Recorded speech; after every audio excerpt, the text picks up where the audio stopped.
I was scrolling through my Facebook feed a couple of months ago when a post jumped out at me. A dear friend of mine posted that she had just lost her father. And it was a total shock. Her mother had been battling cancer for a number of months, and we were anticipating that might be an announcement there.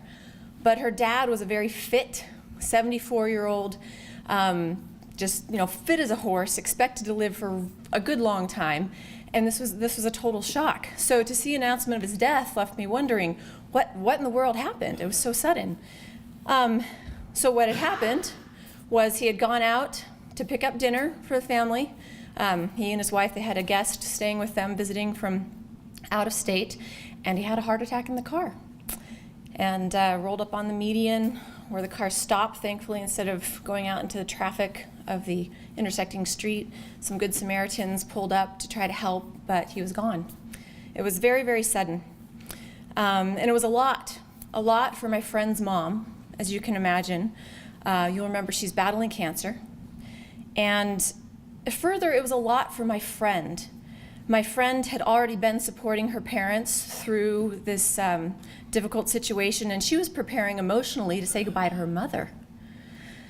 So to have to say goodbye to her dad, who she thought she'd have for years, was really tough. And I say my friend, but it was the whole family. As you know, when you have a friend, what they experience, the whole family experiences in that situation.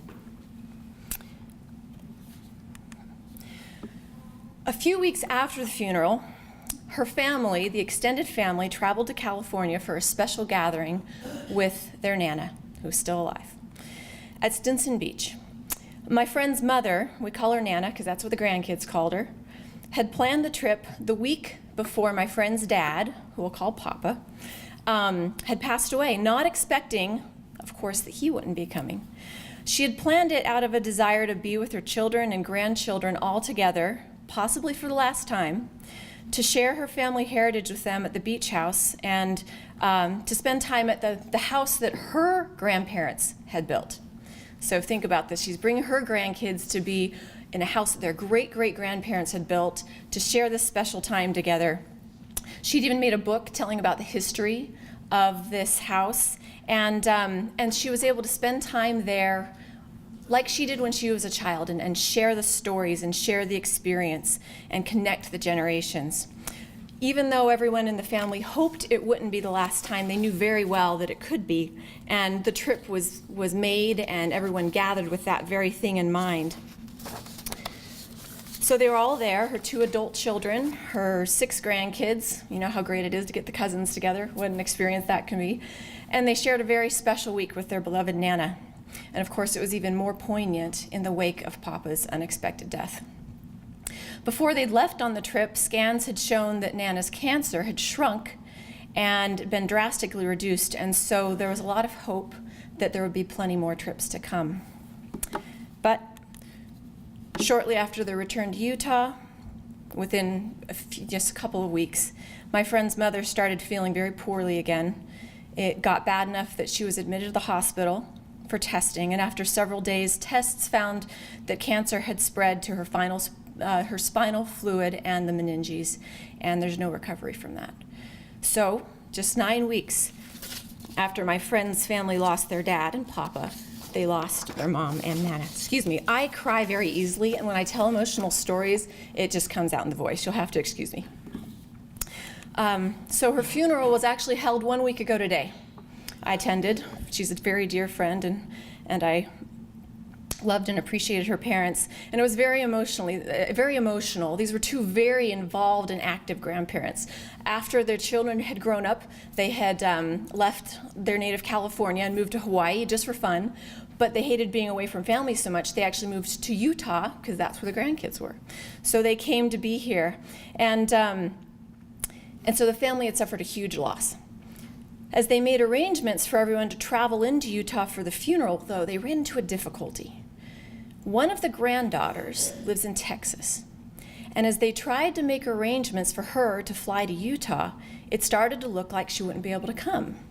Not because she didn't want to come, not because she was sick, not because she had any other commitments, but because the week she had spent with her Nana at Stinson Beach remember her dying grandmother, at Stinson Beach, combined with the 3 days of school she missed for her papa's funeral, had put her on her school's truancy list.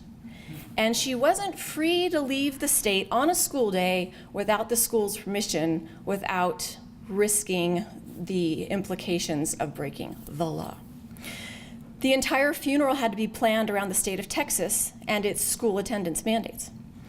Instead of the preferred day for the funeral, Friday, they had to hold it on Saturday because Texas deems being present in school more important than being at your grandmother's funeral. Instead of the preferred time of 11 o'clock, they had to hold it at 2 o'clock because they couldn't get affordable flights on Friday after school ended, so she couldn't get in until late morning Saturday.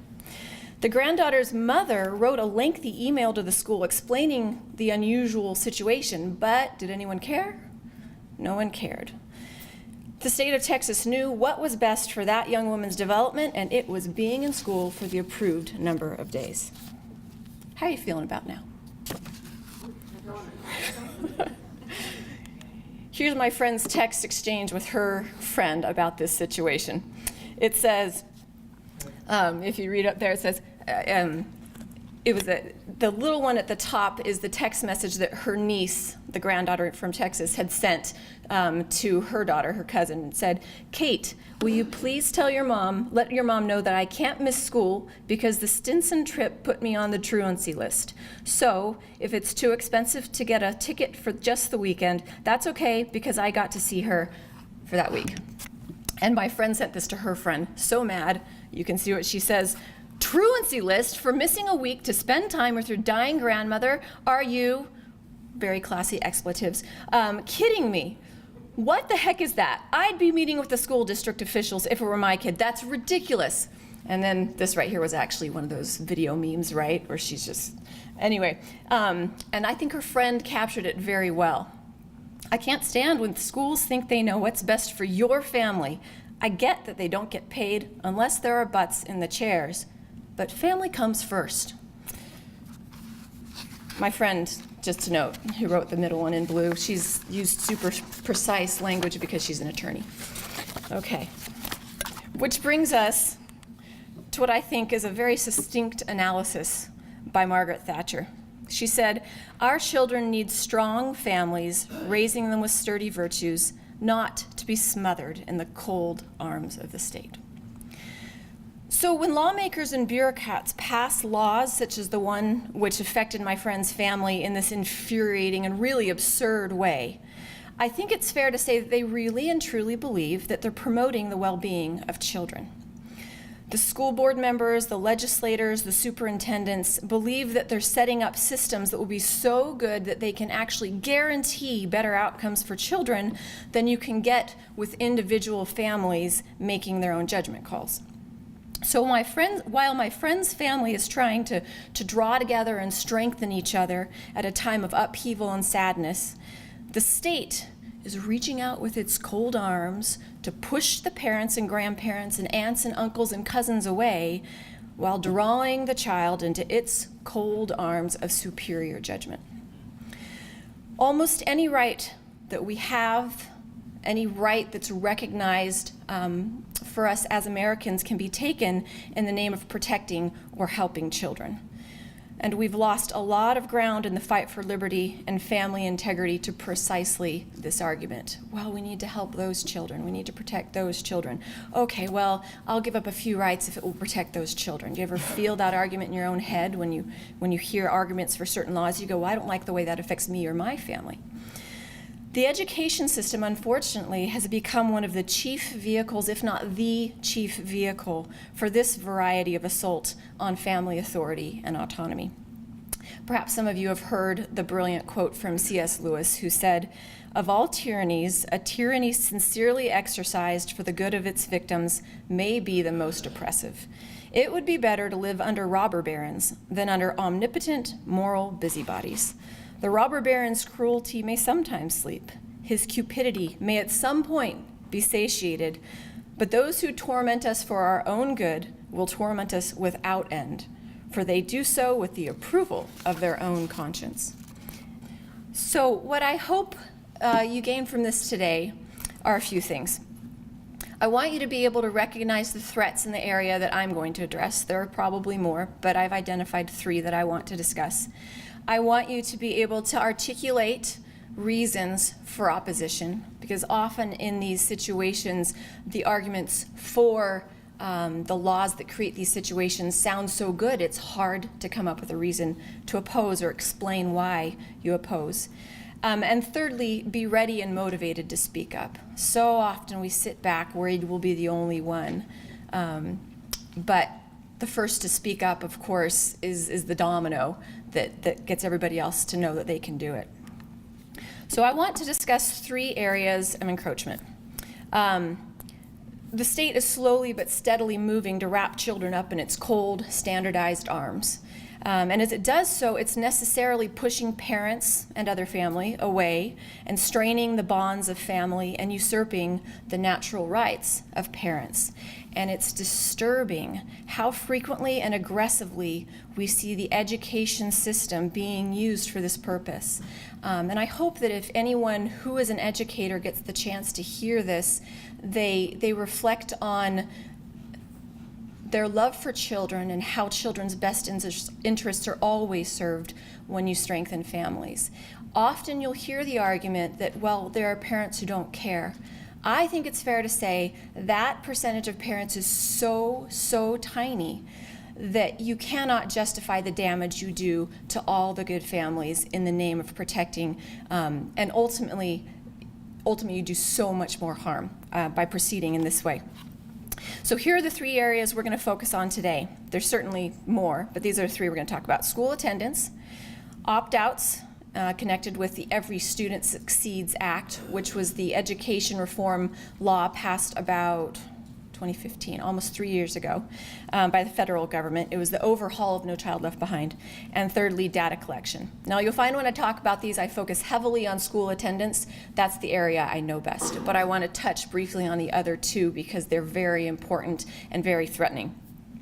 The problem with these things, why are we going to talk about them? Well, because they create problems for the family and by extension, children. It inserts government mandates between the parents and the children. It increases the burden on parents as they make decisions for their families. And it gives government easy access to information that only parents used to have. It's kind of scary to think that the kind of data they're collecting, as I'll discuss, is the kind of stuff that only parents had in aggregate about their children.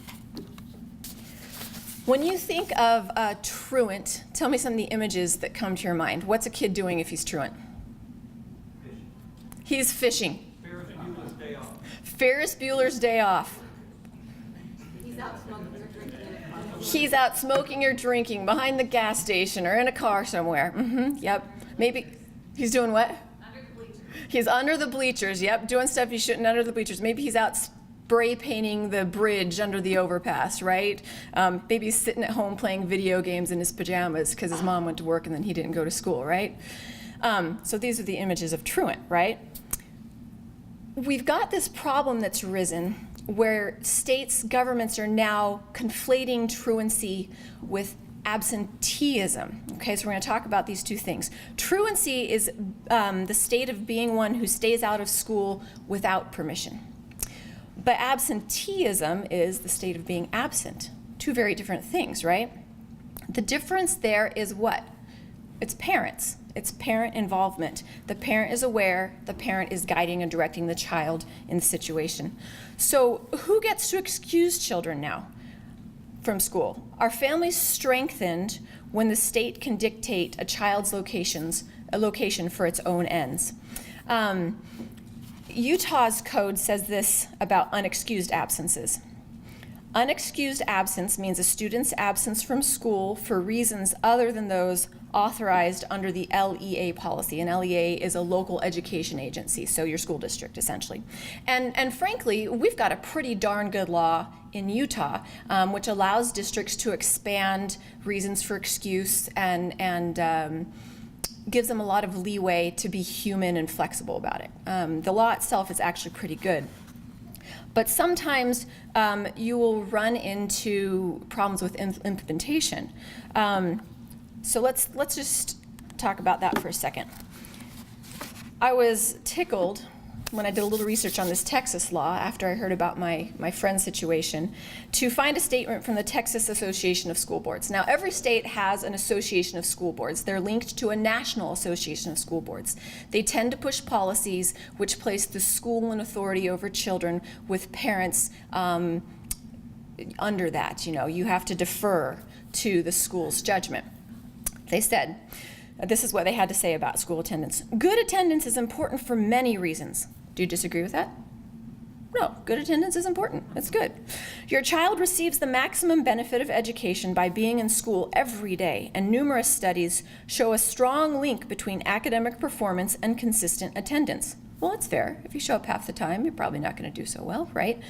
Okay, makes sense. Because attendance is so critical for the quality of your child's education, Texas has a compulsory attendance law. We're going to make sure that you do what's best for your child. So they then define the absences that are excused by the law. It says, although perfect attendance is the goal, it's not always possible. Go figure. School districts are required to excuse a student's absence for reasons listed in state law, such as, and this is in Texas, to observe a religious holy day, to attend a required court appearance, to serve as an election clerk, to attend a health care appointment.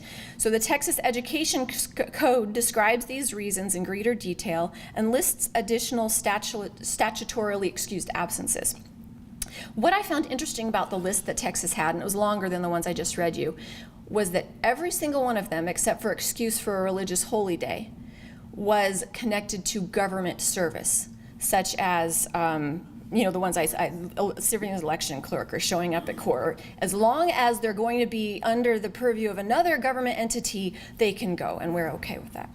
Then it talks about the absences excused by district, and it says your school district has its own criteria for determining what else is considered an excused absence. Generally, an absence may qualify as excused in cases of things you'd expect: personal illness, death of an immediate family member, medical treatment, etc. But what's scary is that that's not required to be excused. Can you imagine a law that doesn't require, that you have a compulsory attendance law to begin with? You better make it human. Well, you would think they'd require things such as excusing them if they're ill, and if you have a family member pass away, these sorts of things. So who gets to decide? Alpine School District, which is the district I live in, actually has a darn good policy on paper. It's a great policy on paper. They give a lot of leeway, flexibility, recognize parents' right to excuse. But in application, it might look like this. At Lone Peak High School, if you miss more than 4 days of school, you have to go to truancy school. You have to, or attendance school, I guess they call it. Is it called truancy school or attendance school? Does anybody remember? Attendance school. It is attendance school. Thank you very much. Attendance school. Okay, so John could tell us about this, and it's obnoxious because let's say your child has a really bad illness. Maybe they get a really bad case of the flu and they're out for 5 days, and then let's say they get sick a normal amount of time the rest of the year, and they end up adding up these sick days, and maybe you're sick 10 days that year. You're going to attendance school, and you're having to come into school either before or stay after to go to attendance school to make up for the fact that you weren't in school. In practice, that negates the parent's ability to, or the benefits of being able to excuse your child, right? So here's what Lone Peak's attendance office has to say on their website. Even if your student's absences are excused, your child is still missing crucial instruction, which can cause extra stress and pressure on the student. An attendance school doesn't. The teacher and the class. Good attendance is an important life skill that will help your child graduate from college and keep a job. Studies show that students should miss no more than 9 days of school each year to stay engaged, successful, and on track for graduation. Studies. Okay, so let's talk about these studies, shall we? When you look at the studies that have been done on attendance affecting success in school, if you dig into them, what you will find is that they do not distinguish between excused and unexcused absences. They're trying to make a case for chronic absenteeism itself, meaning being absent many days within a year, being the cause of dropouts, poor school performance, etc., rather than recognizing that it is a correlation often, but it's not causation.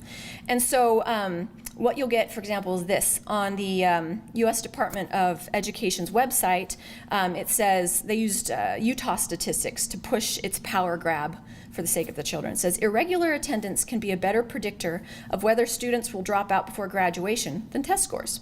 A study of public school students in Utah found that an incidence of chronic absenteeism in even a single year between 8th and 12th grade was associated with a 7-fold increase in the likelihood of dropping out.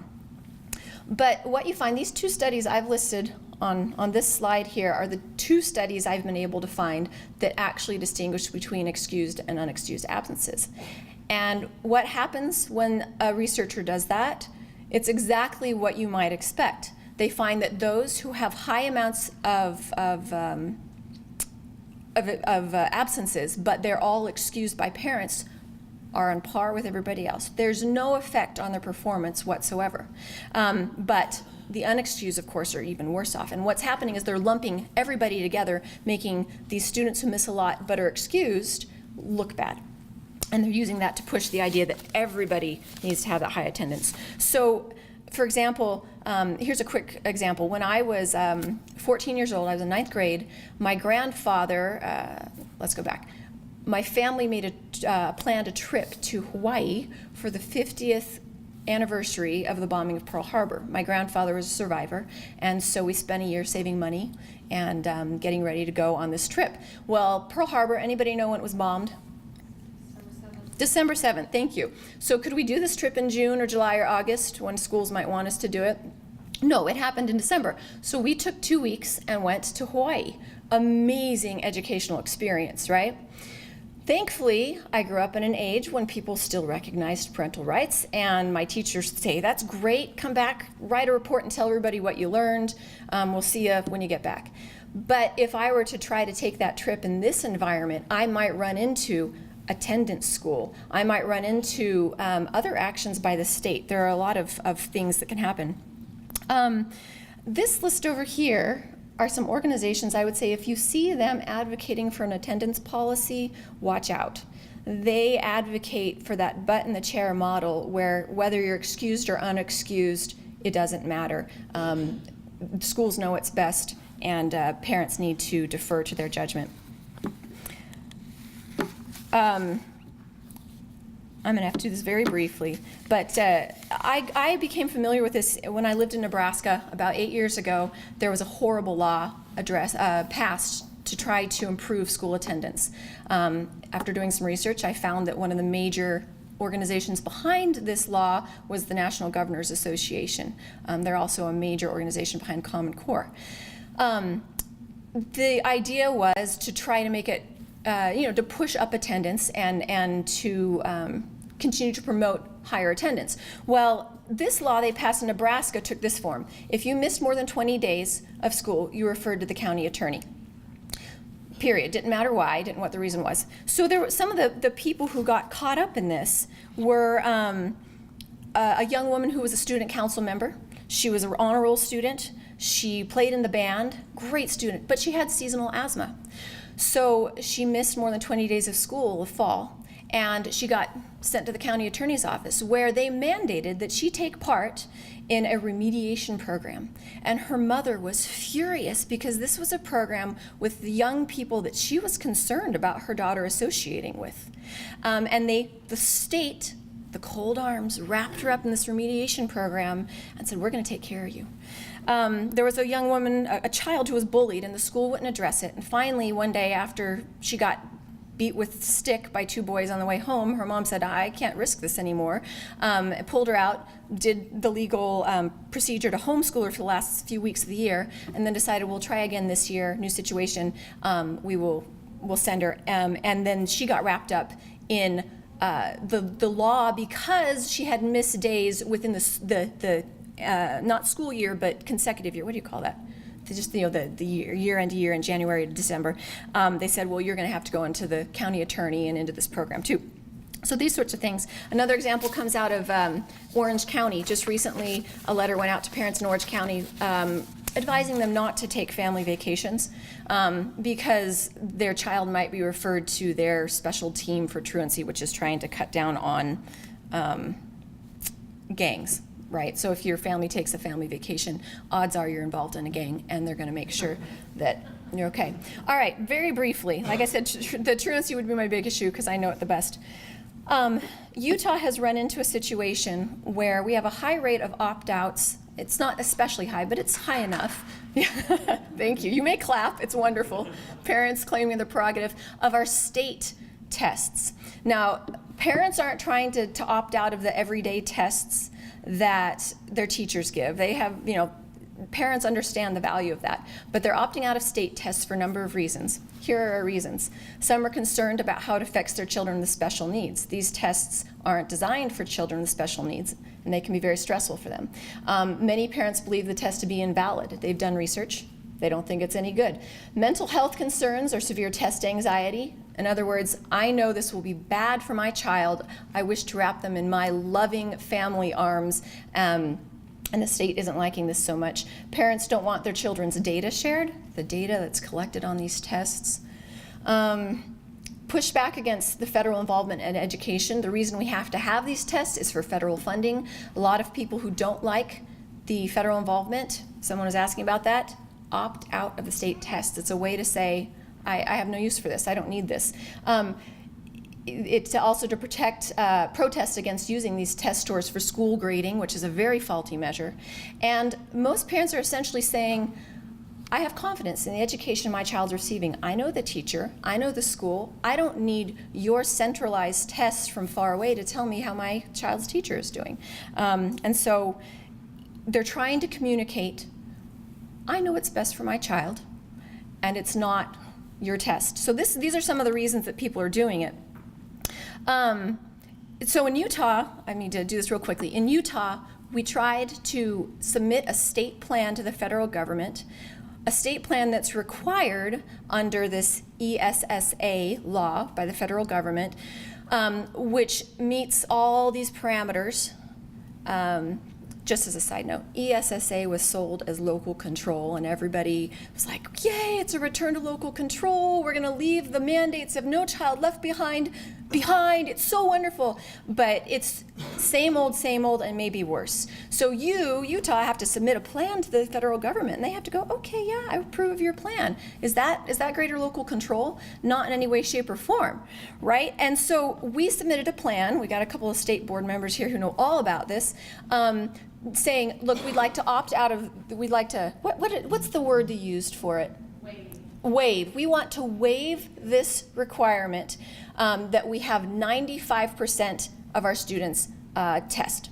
So the federal government under ESSA was requiring that 95% of students test so they could have what they consider an accurate measurement, and they could then award funds, federal funds, based on having enough of these test scores.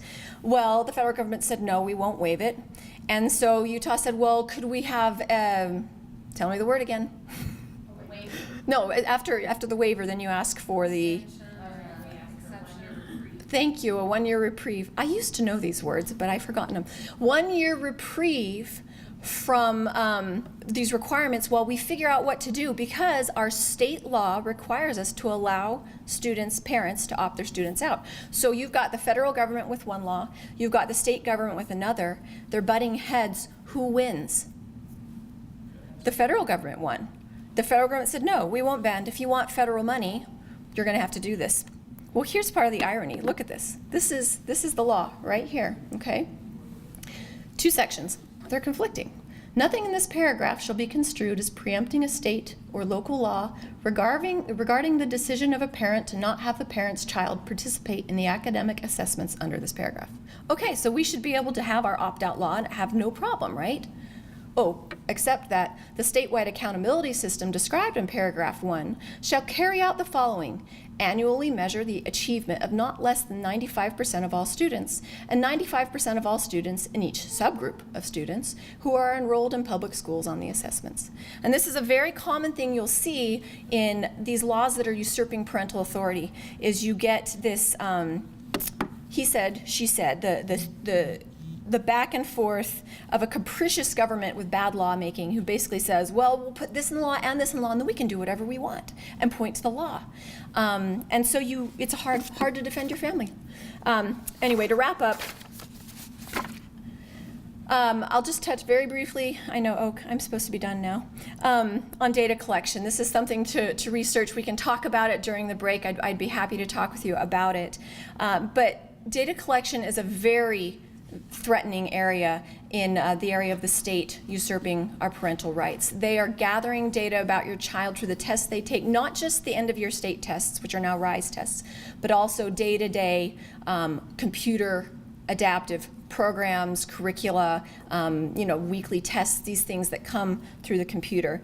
And what I want to note is that these systems facilitate collection of information that only parents previously had access to, and it's all in this state database, SLDS systems. These are state longitudinal database systems. You want to go down a wormhole, start investigating those.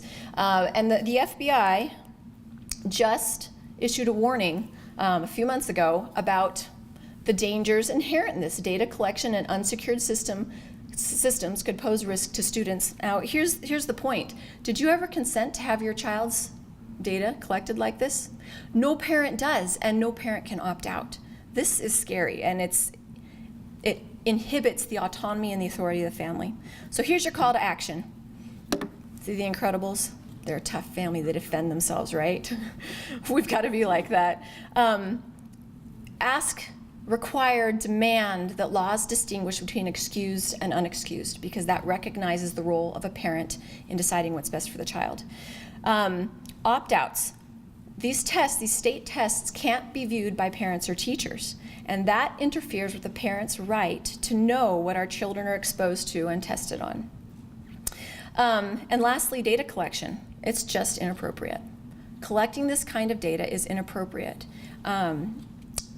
And it poses huge dangers to families as time goes on. How will this information be used? And you can imagine, we've read 1984, we've read Brave New World. We can imagine, right? So it just all brings to mind Margaret Thatcher and this image of the state in its cold arms trying to push your child away. We've got to claim our rights and our responsibilities to defend our children and not be afraid to stand up to state laws and policies which would undermine that. And we've got to ask our legislators and our school board representatives to recognize that family comes first and that you have to defer to the family if you want healthy children. Thanks.